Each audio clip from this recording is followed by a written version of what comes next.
শুরু হলো সব খবর, কম সময়ে সব খবর একসাথে। যমুনা টেলিভিশনের নিয়মিত আয়োজনে আপনাদের সবাইকে স্বাগত জানাচ্ছি আমি নাবিলা সোহার। ইনকিলাব মঞ্চের মুখপাত্র ওসমান হাদি হত্যায় ফয়সাল সহ 17 জনকে অভিযুক্ত করে চার্জশিট দিয়েছে ডিবি। জানিয়েছে মিরপুরের সাবেক কাউন্সিলর যুবলীগ নেতা তাইজুল ইসলাম চৌধুরী বাপ্পির সংশ্লিষ্টতা মিলেছে রাজনৈতিক প্রতিহিংসা থেকেই এই হত্যাকাণ্ড। এক ব্রিফিংয়ে জানানো হয় শুটার ফয়সাল, বাপ্পি সহ চার্জশিটে নাম থাকা 6 জন পলাতক। আসামিদের সম্পৃক্ত তদন্তগুলো প্রমাণিত হয় এজাহার নামীয় পলাতক আসামি ওসমান হাদিকে গুলি করার প্রায় 1 মাসের মাথায় মামলার চার্জশিট দিয়েছে ডিবি পুলিশ। টিমকে গুলি করা এজাহার নামীয় পলাতক আসামি ফয়সাল মাসুদ নিষিদ্ধ ঘোষিত ছাত্রলীগের রাজনীতির সাথে জড়িত ছিলেন। মঙ্গলবার ব্রিফিংয়ে ডিবি জানায় হত্যার মোটিভ রাজনৈতিক প্রতিহিংসা, প্রতিশোধ। আওয়ামী লীগকে নিয়ে মন্তব্যের প্রতিশোধ নিতে হাদিকে হত্যা বলছে পুলিশ। হত্যাকাণ্ডে ঢাকা উত্তর সিটি কর্পোরেশনের 6 নম্বর ওয়ার্ডের সাবেক কাউন্সিলর তাইজুল ইসলাম চৌধুরী ওরফে বাপ্পির সংশ্লিষ্টতার বিবরণ অভিযোগপত্রে উল্লেখের কথাও জানানো হয় ব্রিফিংয়ে। শুটার ফয়সাল করিম মাসুদ ওরফে রাহুল ওরফে দাউদ এবং তার সহযোগী আলমগীর হোসেন দয়কে পলায়নের বিষয়ে সার্বিক সহায়তাকারী তদন্তে প্রাপ্ত আসামি তাজুল ইসলাম চৌধুরী বাপ্পি পল্লবী থানা যুবলীগের সভাপতি ও ঢাকা উত্তর সিটি কর্পোরেশনের 6 নং ওয়ার্ডের আওয়ামী লীগ মনোনীত নির্বাচিত কাউন্সিলর ছিলেন। কাজে আসামিদের রাজনৈতিক পরিচয়, ভিকটিমের পূর্ববর্তী বিভিন্ন রাজনৈতিক বক্তব্য থেকে তদন্তে প্রকাশ পায় যে রাজনৈতিক প্রতিহিংসার কারণে শরীফ ওসমান হাদি ওরফে ওসমান গনিকে গুলি করে হত্যা করা হয়। অভিযুক্ত 17 জনের মধ্যে গ্রেফতার করা গেছে 11 জনকে। মূল আসামি ফয়সাল, আলমগীর আর বাপ্পি ধরাছোঁয়ার বাইরে। আর পলাতক ফয়সালকে পালাতে সহায়তাকারী ফিলিপ, ফয়সালের বোন জেসমিন ও বোন জামাই মুক্তি মাহমুদ। আর শুটার ফয়সালের ভিডিও বার্তাগুলো সঠিক বলে ফরেনসিক পরীক্ষায় নিশ্চিত হয়েছে ডিবি। ব্যালিস্টিক রিপোর্ট পজিটিভ এসেছে। ওটা পজিটিভ এসেছে। যে সমস্ত ভিডিও ফুটেজ হয়েছে ওটা যে অরিজিনাল ছবি এটাও পজিটিভ এসেছে। এই রিপোর্টগুলো আমরা হাতে পাওয়ার পরে আমরা চার্জশিট, টোটাল 17 জনের বিরুদ্ধে আমরা চার্জশিট দিয়েছি বলতে এই 17 জনকে জিজ্ঞাসাবাদ করে তাদের তথ্য প্রমাণ এটা তদন্ত করে আমরা যেটা পেয়েছি আমরা সেই অবস্থানে আছি। আদালতে জমা দেওয়া চার্জশিট আমলে নিয়ে বিচার শুরুর আদেশ দেবেন বিচারক। পুলিশ বলছে পলাতকদের গ্রেফতারের চেষ্টা চলমান থাকবে, একই সাথে চলবে বিচারিক প্রক্রিয়া। আদালতে গিয়েছে, বিচার কার্য শুরু হলে পরবর্তী কার্যক্রম অবশ্যই গ্রহণ করা হবে। রাব্বি সিদ্দিকী, যমুনা নিউজ, ঢাকা। বাংলাদেশের প্রথম 5D AI ইনভার্টার যুক্ত সর্বোচ্চ বিদ্যুৎ সাশ্রয়ী যমুনা এয়ার কন্ডিশনার। নির্বাচনে পক্ষপাতিত্ব হলে রাজপথে নামার হুঁশিয়ারি দিয়েছেন এনসিপির মুখপাত্র আসিফ মাহমুদ সজীব ভুঁইয়া। বলেছেন একটি বড় দলকে ভিভিআইপি প্রোটোকল দেওয়া লেভেল প্লেইং ফিল্ডের অন্তরায়। বিকেলে সিইসির সঙ্গে বৈঠক শেষে এসব কথা জানান এনসিপির মুখপাত্র। এদিকে মনোনয়নপত্র বাছাই রিটার্নিং কর্মকর্তার সিদ্ধান্তের বিরুদ্ধে আজ দ্বিতীয় দিনে আপিল করেছেন 164 জন। তথ্য উপাত্ত যাচাই করে ন্যায় বিচার নিশ্চিত করবে কমিশন আশা মনোনয়ন বাতিল হওয়া প্রার্থীদের। প্রধান নির্বাচন কমিশনারের সাথে বৈঠক করতে বিকেলে ইসিতে আসে এনসিপির একটি প্রতিনিধি দল। মুখপাত্র আসিফ মাহমুদ সজীব ভুঁইয়ার নেতৃত্বে আসা দলটির সাথে বৈঠক চলে ঘণ্টাব্যাপী। আলোচনা শেষে এনসিপি মুখপাত্র বলেন আপিল শুনানিতে ইসিকে নিরপেক্ষ থাকার আহ্বান জানানো হয়েছে। এ সময় একতরফা ও পাতানো নির্বাচনের চেষ্টা হলে প্রতিহতের ঘোষণা দেন তিনি। আবারও কোনো একটা আন্ডারস্ট্যান্ডিং এর মধ্য দিয়ে এবার জনগণকে আবার প্রতারিত করার মতো কোনো ধরনের লক্ষণ যদি আমরা দেখি, আমরা কিন্তু নির্বাচনের দিন পর্যন্ত বসে থাকবো না। আমরা প্রয়োজনে আবার রাজপথে নামবো, প্রয়োজনে আমরা আমাদের যেই সুষ্ঠু নির্বাচন, নিরপেক্ষ নির্বাচন এবং জনগণের রায় দেওয়ার যেই অধিকার সেটা ছিনিয়ে নিব। একটি দলের রাজনৈতিক কার্যালয়ে প্রশাসনের লোকদের বৈঠক গণতন্ত্রের জন্য অশনি সংকেত বলেও মন্তব্য করেন এনসিপির এই নেতা। সরকারি কর্মকর্তারা, বিভিন্ন গোয়েন্দা সংস্থার প্রধানগণ একটা পার্টি অফিসের দিকে তাদের কেবলা ঠিক করে ফেলেছেন। তারা সেখানে নিয়মিত যাচ্ছেন। নির্বাচন কমিশনকে আহ্বান জানাবো যে যারা সেখানে গিয়েছেন তারা স্পষ্টভাবেই তাদের সরকারি চাকরির যে বিধিমালা সেটা লঙ্ঘন করেছেন এবং একই সাথে বাংলাদেশের মানুষের আগামী নির্বাচনে জনরায় দেওয়ার এবং ভোটাধিকার প্রয়োগ করার যে একটা উৎসাহ ছিল সেই উৎসাহেও ভাটা পড়েছে।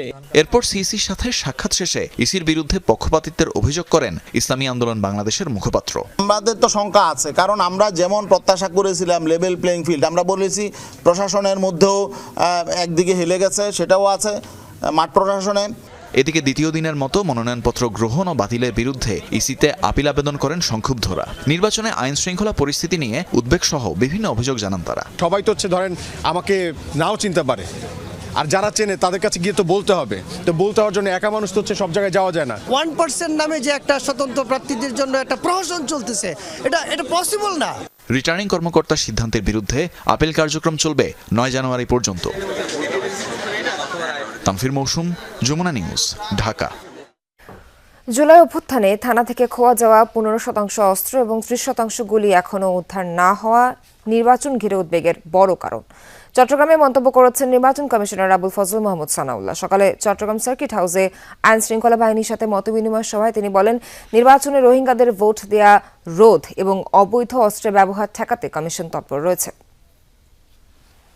যৌথ বাহিনী অপারেশনটাকে আরো গতিশীল করার জন্য নির্দেশনা দিয়েছি, যেটা আপনারা অতি শীঘ্রই দেখতে পারবেন, এই সপ্তাহ থেকে দেখতে পারবেন। বিশেষ করে 15 তারিখের পর থেকে এটা আরো বেড়ে যাবে এবং আমরা আশাবাদী যে সেখানে সন্ত্রাসীদের আইনের আওতায় আনার পাশাপাশি অবৈধ অস্ত্র উদ্ধারেও আরো গতিশীলতা আসবে।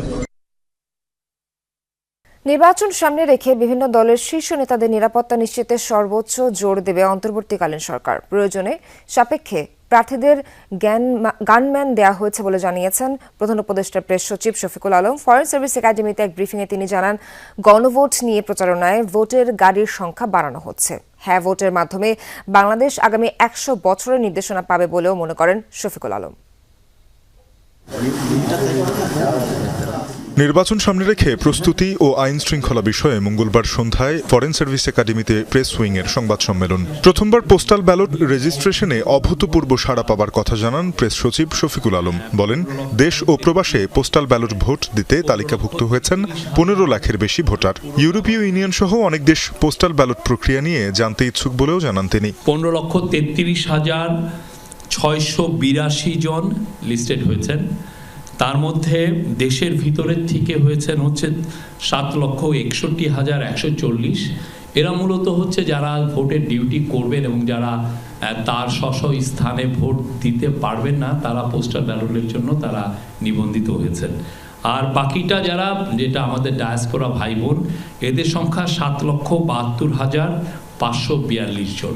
প্রথমবার এটা করার পরে এটা একটা অভূতপূর্ব সাড়া। গণভোট নিয়ে প্রচারণায় এরই মধ্যে মাঠে থাকা 10টি গাড়িবহর বাড়িয়ে 30টি করার কথা জানান শফিকুল আলম। বলেন, 9 জানুয়ারি থেকে 31 জানুয়ারি পর্যন্ত দেশের 495টি উপজেলায় যাবে ভোটের গাড়ি। গণভোটে হ্যাঁ ভোটের মাধ্যমে বাংলাদেশ আগামী 100 বছরের নির্দেশনা পাবে বলেও মন্তব্য করেন তিনি। প্রতিটা মানুষই গণভোটের মেসেজটা পাবেন। এটা কেন ভোটটা কেন ইম্পর্টেন্ট, কেন আমরা এটা দিলে কি জুলাই সনদটা কেন, এর মাধ্যমে এই গণভোটের মাধ্যমে 100 বছরের বাংলাদেশের দিক নির্দেশনা থাকবে, বাংলাদেশের পলিটিক্যাল নিয়ে। ভোটের আগে আইন শৃঙ্খলা পরিস্থিতি নিয়ে প্রেস সচিব বলেন, 3টি বৃহৎ জনসমাগম সফলভাবে আয়োজনের পর আইন শৃঙ্খলা বাহিনীর আত্মবিশ্বাস বেড়েছে। রাজনৈতিক দলগুলোর সাথে নিরাপত্তা সংস্থাগুলোর আলাপের মাধ্যমে প্রার্থীদের দেয়া হচ্ছে গানম্যানও। দলীয় প্রধানদের নিরাপত্তায় অন্তর্বর্তী সরকার সর্বোচ্চ মনোযোগ দেবে বলে আশ্বস্ত করেন তিনি। অনেককেই গানম্যান দেওয়া হয়েছে, আপনি পুরো লিস্টটা পুলিশের কাছে পাবেন, পলিটিক্যাল পার্টিগুলোর কাছে পাবেন। অনেকে এই বিষয়ে বলতেও চান না, সেই জন্য আমরা বলছিও না। বাট সিকিউরিটি, তাদের পলিটিক্যাল পার্টি লিডারদের সিকিউরিটি অবশ্যই আমাদের একটা টপ প্রায়োরিটি, সেটা নিয়ে পুলিশ কাজ করছে। মঙ্গলবার গণভোট নিয়ে জানাতে ধর্ম মন্ত্রণালয় ও ইমামদের সাথে প্রধান উপদেষ্টার বৈঠক হয়েছে জানান প্রেস সচিব। সারা দেশে 4 লাখ মসজিদের ইমাম ও অন্যান্য ধর্মগুরুদের গণভোট ও জুলাই সনদের বিষয়ে উদ্বুদ্ধ করার কথা জানানো হয়। নির্বাচন নিয়ে বিভিন্ন মাধ্যমে বিভ্রান্তি ছড়ানো ব্যক্তিরা নজরদারিতে আছে বলেও জানান প্রেস সচিব।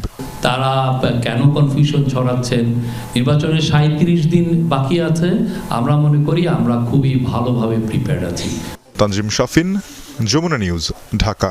বিএনপির ভারপ্রাপ্ত চেয়ারম্যান তারেক রহমানের সাথে সাক্ষাৎ করেছে ইউরোপীয় ইউনিয়নের প্রতিনিধি দল, যেখানে আসন্ন নির্বাচন, বিদেশি পর্যবেক্ষকদের নিরাপত্তা সহ দ্বিপাক্ষিক সহযোগিতা সহ নানা বিষয়ে আলোচনা হয়। নির্বাচনে ইইউ বিপুল সংখ্যক পর্যবেক্ষক পাঠানোর সিদ্ধান্তও নিয়েছে বলে জানানো হয়। এর আগে ভোটের কর্মকৌশল নিয়ে ঢাকা 17 আসনের বিএনপি নির্বাচন পরিচালনা কমিটির সদস্যদের সাথে মতবিনিময় করেন তারেক রহমান। বিএনপির ভারপ্রাপ্ত চেয়ারম্যান তারেক রহমানের সাথে সাক্ষাৎ করতে গুলশান কার্যালয়ে প্রথমবারের মতো বিদেশি কোনো প্রতিনিধি দল। ঢাকায় নিযুক্ত ইউরোপীয় ইউনিয়নের রাষ্ট্রদূত মাইকেল মিলারের নেতৃত্বে বিএনপির শীর্ষ নেতার সাথে বৈঠক করতে আসেন ইইএএস দপ্তরের 3 সদস্য। প্রায় ঘণ্টাব্যাপী চলে এই বৈঠক, যেখানে আলোচনা হয় নির্বাচনের পরিবেশ, বিএনপির ভূমিকা, নির্বাচন পরবর্তী দেশের উন্নয়ন নিয়ে। বিগত কয়েকটা নির্বাচনে ইউরোপিয়ান ইউনিয়ন কোনো পর্যবেক্ষক পাঠায় নাই। এই নির্বাচনটা অবাধ সুষ্ঠু হবে, শান্তিপূর্ণ হবে এবং জনগণের আকাঙ্ক্ষা এখানে প্রকাশিত হবে, এইটা ধারণা করেই ইউরোপিয়ান ইউনিয়ন এবার একটা বড় নির্বাচনী পর্যবেক্ষক দল পাঠাচ্ছে। কাজেই আমরা মনে করি যে এর মাধ্যমে ইউরোপিয়ান ইউনিয়নের সমর্থনই ব্যক্ত হয়েছে। আচরণবিধি লঙ্ঘনের আশঙ্কায় ঢাকা 17 আসনের বিএনপির নির্বাচনী কার্যালয় উদ্বোধন স্থগিত করেন তারেক রহমান। তবে চেয়ারপারসনের কার্যালয়ে ঢাকা 17 আসনের বিএনপির নির্বাচন পরিচালনা কমিটির সদস্যদের সাথে মত বিনিময় করেন তিনি। আমরা সাংগঠনিকভাবে নিজেদেরকে শক্তিশালী করে আগামী দিনের যে কোনো চ্যালেঞ্জকে মোকাবেলা করার জন্যই আমাদের সংগঠন ভিত্তিক আলোচনা হচ্ছে। চলমান যে আলোচনা সেগুলো আলোচনা এবং সংগঠনের বর্তমান অবস্থা নিয়ে, দেশের রাজনৈতিক অবস্থা নিয়ে, দেশের রাজনৈতিক অবস্থার প্রেক্ষাপটে বর্তমান আমাদের কি করা দরকার, এই সমস্ত বিষয় নিয়ে আলোচনা। সকালে আরেক অনুষ্ঠানে বিএনপির সিনিয়র যুগ্ম মহাসচিব রুহুল কবির রিজভী বলেন, বিএনপি ক্ষমতা এলে রাষ্ট্রীয়ভাবে সকল পেশাকে সম্মানিত করা হবে। এই সমাজের মধ্যে কে ছোট কাজ করে, কে বড় কাজ করে, এই ব্যবধান থাকবে না। আরেফিন শাকিল, যমুনা নিউজ, ঢাকা। গভীর সমুদ্র গবেষণা ও সমস্যা চিহ্নিত করতে গুরুত্ব আরোপ করেছেন প্রধান উপদেষ্টা ডক্টর মোহাম্মদ ইউনূস। সকালে রাষ্ট্রীয় অতিথি ভবন যমুনায় সংক্রান্ত সভা অনুষ্ঠিত হয়। এ সময় উপস্থিত ছিলেন মৎস্য ও প্রাণী সম্পদ উপদেষ্টা ফরিদ আক্তার, প্রধান উপদেষ্টার আন্তর্জাতিক বিষয়ক বিশেষ দূত লুৎফে সিদ্দিকী, চট্টগ্রাম বিশ্ববিদ্যালয়ের ইনস্টিটিউট অফ মেরিন সায়েন্সেস এর অধ্যাপক সাইদুর রহমান চৌধুরী ও মৎস্য অধিদপ্তরের সহকারী প্রকল্প পরিচালক ডক্টর মোহাম্মদ আব্দুল মামুন। গত বছরের 21 আগস্ট থেকে 21 সেপ্টেম্বর পর্যন্ত জরিপ চালানো হয়। 8 দেশের 25 জন বিজ্ঞানী এই জরিপ পরিচালনা করেন, যার মধ্যে 13 জন বাংলাদেশের। গবেষণায় নতুন 65 প্রজাতির জলজ প্রাণীর অস্তিত্ব পাওয়া গেছে। মৎস্য উপদেষ্টা বলেন, টার্গেটেড ফিশিং হলে বঙ্গোপসাগর মাছশূন্য হয়ে পড়ার আশঙ্কা রয়েছে। জগন্নাথ বিশ্ববিদ্যালয় ছাত্র সংসদ জকসু নির্বাচনের ভোট গণনা কয়েক ঘণ্টা বন্ধ থাকার পর রাত 12টা থেকে আবারও শুরু হয়েছে। প্রথমে যে কোনো একটি কেন্দ্রের ভোট ম্যানুয়ালি ও ডিজিটাল দুভাবেই গণনা করা হবে। এরপর যে মেশিনে গণনার কাছাকাছি ফলাফল আসবে সেই মেশিনেই পরবর্তী গণনা কার্যক্রম পরিচালনা করা হবে। ভিপি ও জিএস প্রার্থীদের সাথে নির্বাচন কমিশন ও ভিসির বৈঠক শেষে এ সিদ্ধান্ত হয়। এর আগে মঙ্গলবার সকাল 9টা থেকে শুরু হয়ে জকসু নির্বাচনের ভোট গ্রহণ চলে বিকাল 4টা পর্যন্ত। এরপর মোট 39 কেন্দ্রে ব্যালট নেওয়া হয় কেন্দ্রীয় অডিটোরিয়ামে। ভোট গ্রহণ শেষে ভোট গণনার প্রস্তুতি নিতেই চলে যায় 2.5 ঘণ্টা। এরপর সন্ধ্যা 6:30টার দিকে গণনা শুরুর ঘোষণা দেওয়া হলেও নিয়ন্ত্রণ কক্ষের অব্যবস্থাপনায় বন্ধ রাখা হয় গণনার কাজ।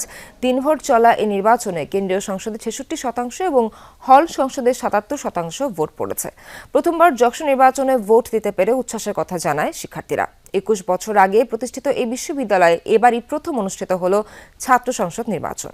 বিএনপি চেয়ারপারসন বেগম খালেদা জিয়ার আত্মার মাগফিরাত কামনায় দেশে বিভিন্ন স্থানে দোয়া মাহফিল অনুষ্ঠিত হয়েছে। মঙ্গলবার বিকেলে রাজবাড়ী প্রেস ক্লাবে দোয়ার আয়োজন করেন স্থানীয় সংবাদকর্মীরা। এ সময় বক্তারা বলেন, খালেদা জিয়া ছিলেন আপোষহীন নেত্রী। রাজনৈতিক জীবনে তিনি সবসময় দেশের মানুষের কল্যাণের কথা ভেবেছেন। খালেদা জিয়া যেভাবে দেশের জন্য জীবন উৎসর্গ করেছেন তা স্মরণীয় হয়ে থাকবে। এদিকে মাদারীপুরের শিবচরে আসন্ন সংসদ নির্বাচনে বিএনপির মনোনীত প্রার্থীর প্রচারণা গতিশীল করতে উপজেলা ও পৌরসভা শাখা বিএনপির যৌথ সভা অনুষ্ঠিত হয়েছে। পরে বেগম খালেদা জিয়া ও শহীদ প্রেসিডেন্ট জিয়াউর রহমানের রুহের মাগফিরাত কামনায় দোয়া মাহফিলের আয়োজন করা হয়। এ সময় উপজেলা বিএনপি সহ সহযোগী সংগঠনের বিভিন্ন পর্যায়ের নেতৃবৃন্দ উপস্থিত ছিলেন।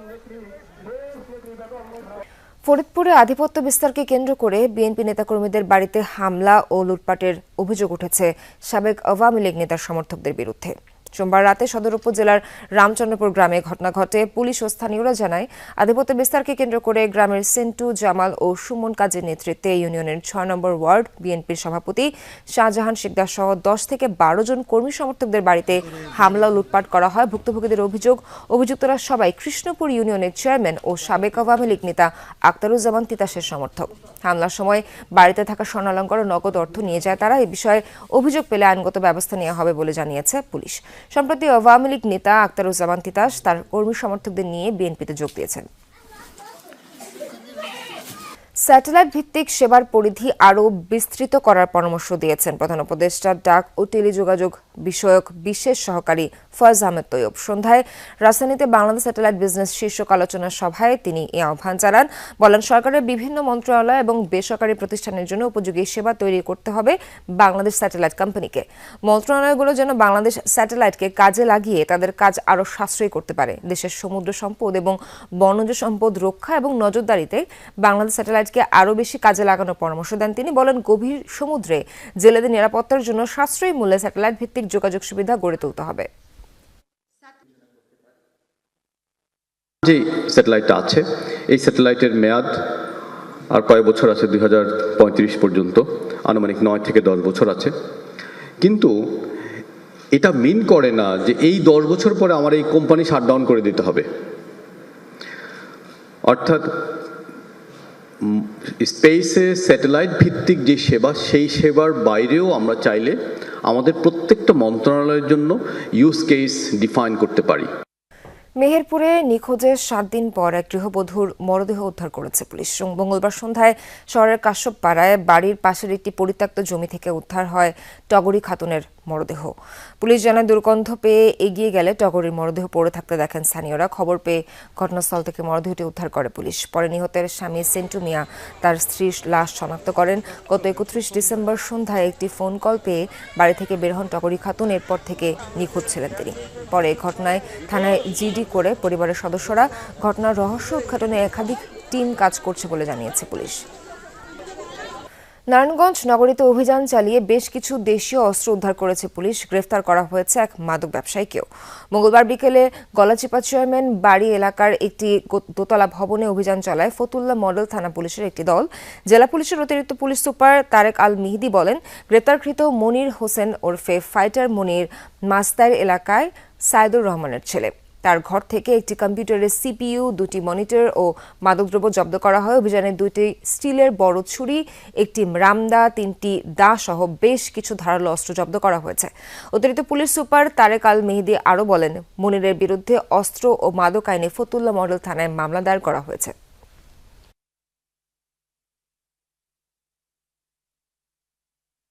সামাজিক যোগাযোগ মাধ্যম টিকটকে সাম্প্রদায়িক মন্তব্যের জেরে ভয়াবহ দাঙ্গা ছড়িয়েছে নেপালের সীমান্তবর্তী বীরগঞ্জ শহরে। টিকটকে সনাতন ধর্মকে অবমাননা করে একটি ভিডিও আপলোড করে হায়দার আনসারি ও আমানত আনসারি নামে 2 ব্যক্তি মুহূর্তেই ভাইরাল হয় সেই ভিডিও। দেবদেবীদের অবমাননা করা মন্তব্যের অভিযোগ তুলে বিক্ষোভের নামে সনাতন ধর্মাবলম্বীর ভাঙচুর চালানো হয় স্থানীয় থানা ও মসজিদে। বিক্ষোভ সহিংসতায় দ্রুত জটিল হয়ে ওঠা পরিস্থিতির জেরে শহর জুড়ে কারফিউ জারি করে সরকার। এমন অবস্থায় নিরাপত্তা জোরদারের পাশাপাশি নেপালের সাথে পুরোপুরি সীমান্ত বন্ধের ঘোষণা দিয়েছে ভারত। সাম্প্রদায়িক দাঙ্গা উস্কে দেওয়ার অভিযোগে ওই 2 ব্যক্তিকে আটক করেছে পুলিশ। ত্রয়োদশ জাতীয় সংসদ নির্বাচন সামনে রেখে সীমান্ত এলাকার নিরাপত্তা কার্যক্রম জোরদার করা হয়েছে বলে জানিয়েছে ব্রাহ্মণবাড়িয়া বিজিবি। মঙ্গলবার দুপুরে বিজয়নগরে কবি সানাউল হক কলেজ মাঠে বিজিবির উদ্যোগে শীতবস্ত্র বিতরণের সময় তথ্য জানানো হয়। এ সময় বিজিবি 25 ব্যাটালিয়নের commander lieutenant colonel Jabbar Ahmed বলেন, নির্বাচনকে সামনে রেখে সীমান্ত এলাকায় অস্ত্র চোরাচালান ও অবৈধ অনুপ্রবেশের চেষ্টা রুখে দিতে বিজিবি সতর্ক রয়েছে। সীমান্ত এলাকার বাসিন্দাদেরও এই কার্যক্রমে স্বেচ্ছা প্রণোদিত হয়ে এগিয়ে আসার আহ্বান জানান বিজিবি কমান্ডার। আপনারাও শর্ট টাইমের মধ্যে অভিনন্দন। ত্রয়োদশ জাতীয় সংসদ নির্বাচন যেন কোনোভাবেই কোনো প্রকার সমস্যার সম্মুখীন না হয়, সেক্ষেত্রে আমরা আমাদের টহল কার্যক্রম জোরদার করেছি এবং আমরা সীমান্তে সচেতন অবস্থায় রয়েছি। রাজধানীর দোহারে শীতার্ত মানুষের মাঝে কম্বল বিতরণ ও আলোচনা সভার আয়োজন করেছে আহলে বাইত ফাউন্ডেশন এবং ভালোবাসার মঞ্চ। অনুষ্ঠানে দোহারে শীতার্ত মানুষের মাঝে শীতবস্ত্র তুলে দেন আমন্ত্রিত অতিথিরা। অনুষ্ঠানে ভালোবাসার মঞ্চের সিনিয়র সহসভাপতি মোহাম্মদ বাবুল হোসেন উপস্থিত থেকে কম্বল বিতরণ করেন। বক্তারা বলেন, শীতের তীব্রতা বাড়ায় অসহায় মানুষের কষ্ট লাঘবে তাদের এই ক্ষুদ্র প্রয়াস ভবিষ্যতেও অব্যাহত থাকবে। সাধারণ মানুষের কল্যাণে এমন মানবিক উদ্যোগকে সাধুবাদ জানান স্থানীয়রা। কক্সবাজারে হামদর্দ ল্যাবরেটরিজ বাংলাদেশের বার্ষিক বিজনেস কনফারেন্স উপলক্ষে বর্ণাঢ্য র্যালি ও সমুদ্র সৈকত পরিচ্ছন্নতা অভিযান অনুষ্ঠিত হয়েছে। মঙ্গলবার বিকেলে শহরের হোটেল সি প্যালেস প্রাঙ্গণ থেকে শুরু হয়ে সমুদ্র সৈকতে লাবণী পয়েন্ট গিয়ে শেষ হয় র্যালিটি। প্রধান অতিথি ছিলেন প্রতিষ্ঠানটির চিফ মোতাওয়াল্লি এবং হামদর্দ বিশ্ববিদ্যালয়ের প্রতিষ্ঠাতা ডক্টর হাকিম মোহাম্মদ ইউসুফ হারুন ভূঁইয়া তিনি বলেন, দেশের প্রতিটি ঘরে মানসম্মত স্বাস্থ্য ও চিকিৎসা সেবা পৌঁছে দিতে কাজ করছে হামদর্দ। সেবামূলক এই অগ্রযাত্রা ভবিষ্যতে অব্যাহত থাকবে বলে জানান তিনি। এ সময় প্রতিষ্ঠানের বিভিন্ন পর্যায়ের ঊর্ধ্বতন কর্মকর্তা এবং বার্ষিক কনফারেন্সে আগত প্রতিনিধিরা উপস্থিত ছিলেন। ডিসক্লিনিংটা এবং ডিসক্লিনিংটা আপনারা জানেন যে এখানে আসলে যারা আসে আমরা সবাই স্বাস্থ্য সচেতন। আমাদের লক্ষ্য সবাইকে আসলে জানান দেওয়া যে আমরা ময়লা করব না, আমরা নিজেরা পরিষ্কার থাকবো, আশেপাশে পরিবেশ পরিষ্কার করব। চট্টগ্রামে মুক্তিযোদ্ধাদের সম্মাননা স্মারক প্রদান করেছে লায়ন্স ক্লাব অফ পারিজাত। নগরীর আগ্রাবাদে 30তম চার্টার অ্যানিভার্সারি উপলক্ষে মুক্তিযোদ্ধা ও সাবেক প্রেসিডেন্টদের সম্মাননা প্রদান করা হয়। এছাড়া কেক কাটা এবং নতুন সদস্যদের শপথ পাঠ করানো হয়। পরে সাংস্কৃতিক অনুষ্ঠানের আয়োজন করা হয়। এ সময় ক্লাব সভাপতি আব্দুর রহমান খোকন সহ অনেকে উপস্থিত ছিলেন। দর্শক, এই ছিল আজকের সব খবরের আয়োজনে। সঙ্গে থাকার জন্য সবাইকে ধন্যবাদ।